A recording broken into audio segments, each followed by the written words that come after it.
We're back with the peacocks and haps today.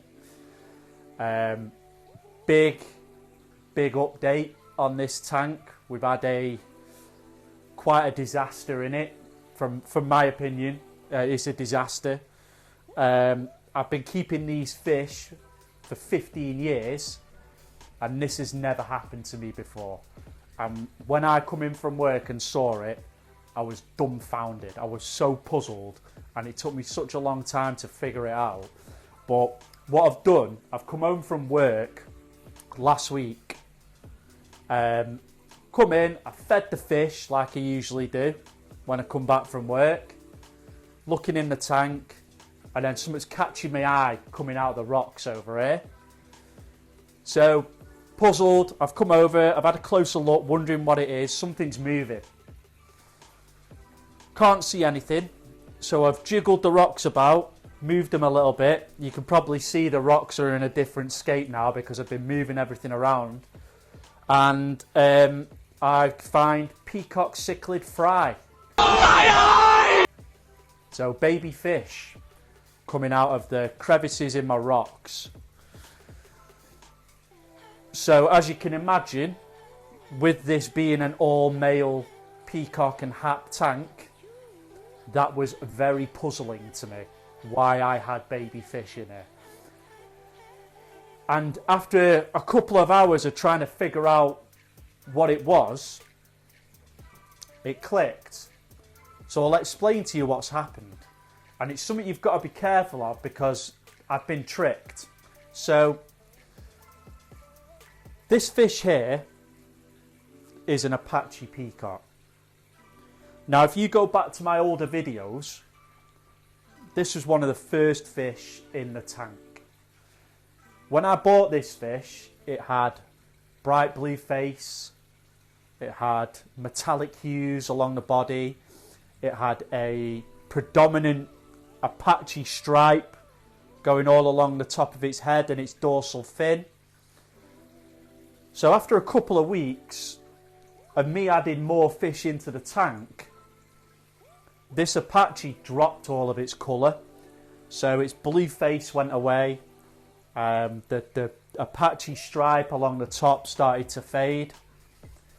Now that's quite common when you're adding more fish into the tank with some male fish. So what you'll get in your tanks is you'll get subdominant males, subdoms. I've got two of these in the tank. I've got both my sunshine peacocks are good examples. They are subdominant males.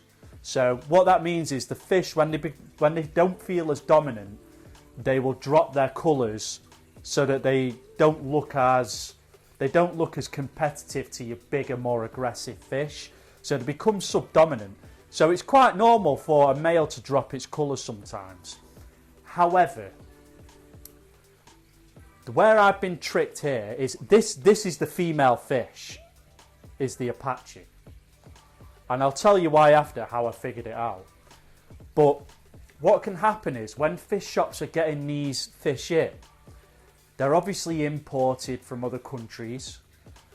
And I think this has been an import from Singapore. Now, from research I've done, Singapore are notorious for treating their fish with hormones. Why do they do that? They'll treat the fish with hormones so that they appear brightly coloured. They look like a good batch of well-bred pedigree fish, and they're easy to sell. You go into a shop, you're going to buy the fish with the most colour on it over a duller looking fish. So they will treat them with hormones. So this fish, when I bought it, was a prime example of what a dominant male Apache peacock would look like for that size. It had a lot of potential. So I think this fish has come from a batch, potentially from Singapore. I'm sure there's other places that do it as well. But I think it's been treated with hormones. Now, after a while of being in this tank and being out of that environment where it's not receiving the doses of hormones, so to speak, they've worn off. All its male characteristics have dropped off. And underneath all that is actually a female fish. The way I've figured it out is I had no idea. I never thought that was a female fish. I thought it was a male fish. It was a subdominant. It's dropped its colours because we put more dominant fish in the tank. I thought it was normal. However, a few weeks ago, month or two, this Apache stopped eating food. And it was spending a lot of time behind and in the rocks, not coming out, wasn't showing its face a lot, and it had a distended jaw.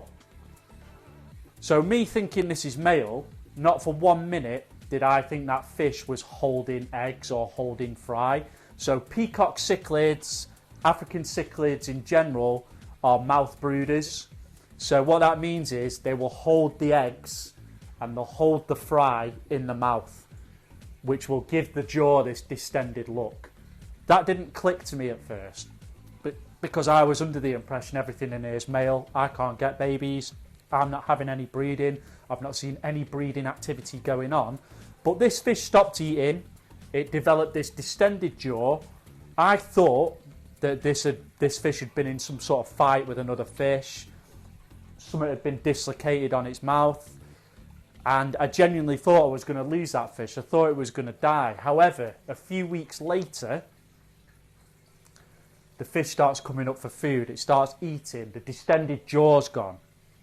I think some miracle cure's happened and this fish is all of a sudden better. So I'm really happy about it. Then a couple of weeks later, I start seeing babies in the tank. Now, I didn't put all these pieces of the puzzle together for at least 2 hours, and then it clicked. And I thought, this fish was holding. That's where the eggs have come from. It's the only explanation for having fry in this tank. So that's a bit of a disaster for me because I wanted an all-male tank. They tend to get on better. You have less aggression. I've not seen any aggression from these fish considering there's a female in the tank and considering the ratio's well out of whack. Now that could change in time. And they could start fighting over this female fish. But it's been all right for the time being. Now, I don't want to get rid of this fish because it was one of the first fish in the tank. So I've got a little bit of a bond to it. I've got a soft spot for that fish. It was one of the first one in here. It was one of the OGs. When it was not eating and its jaw was distended because it was holding eggs, I thought I was going to lose that fish. So when it turned everything around and it started eating again, I was really happy about it. So this is what, even though it's not one of the most colourful fish in the tank, it is one of my favourite fish in the tank. So I've come up with a solution to the problem. So what I don't want to happen, I'm not going to take the fish out of the tank. I'm going to leave it in there for now. If I see this fish holding again, I'm going to remove it and I'm going to let it spit the fry. And then I'm going to try and raise the fry as a little experiment. So I don't want to... What I think's happened here, that I've not seen any fry in this tank for a good few days now. So I think the predator haps, the Malawi eye biter, the Livingstone, the Rostratus, I think they've picked off these fry one by one, and I think they've gobbled them up and there's none left. I don't want to leave the fish in the tank and that to happen again, and for her to be in there stressed, holding fish, trying to protect him from these bigger ones, and they're getting gobbled up. So I'll show you the solution I've come up with, and the solution is in the sump. Right, so this doesn't look like much for one fish. However, it does go, it's because it's essentially a tank on its side. So you're looking at the tank really from front to back. It goes quite far back into the sump, so there's a lot of space in there. What this is a freshwater reservoir. So this was, I got this added onto the sump when I got it built, when it was initially going to be a marine tank. So what it was designed to do is when the water level drops in the sump, this is a reservoir which automatically will top up the sump for any evaporation to keep the salinity correct inside the saltwater tank.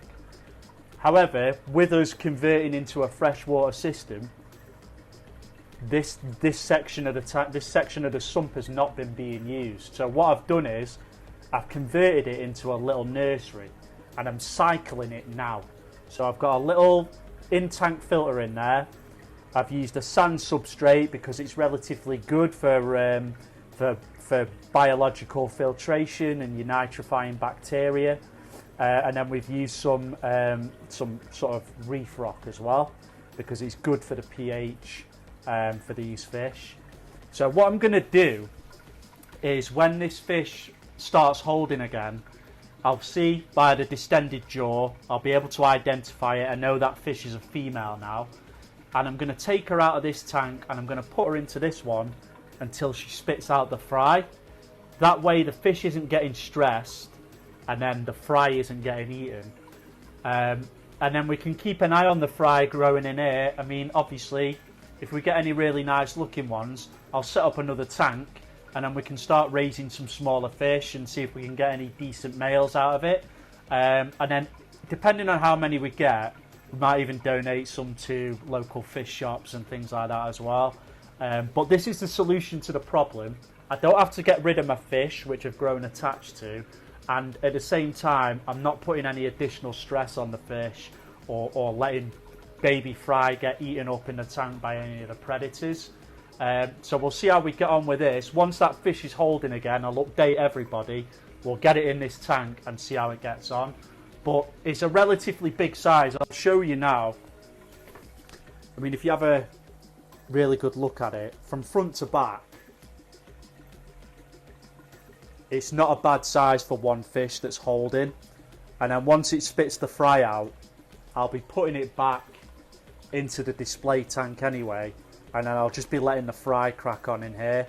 I might put a few more rocks in as well, just to give them a few more hiding spaces and a little bit more shelter.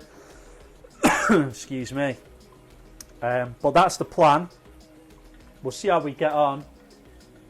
And hopefully we can get, we might even be able to get a few decent fish out of it as well. So that's a lesson learned for me. Like I've said on previous videos, we are this hobby, you're constantly learning things, and it doesn't matter how long you've been doing it, things are going to catch you out and you're going to carry on learning new stuff. So I'm going to be extra vigilant now when I'm picking male fish for this tank.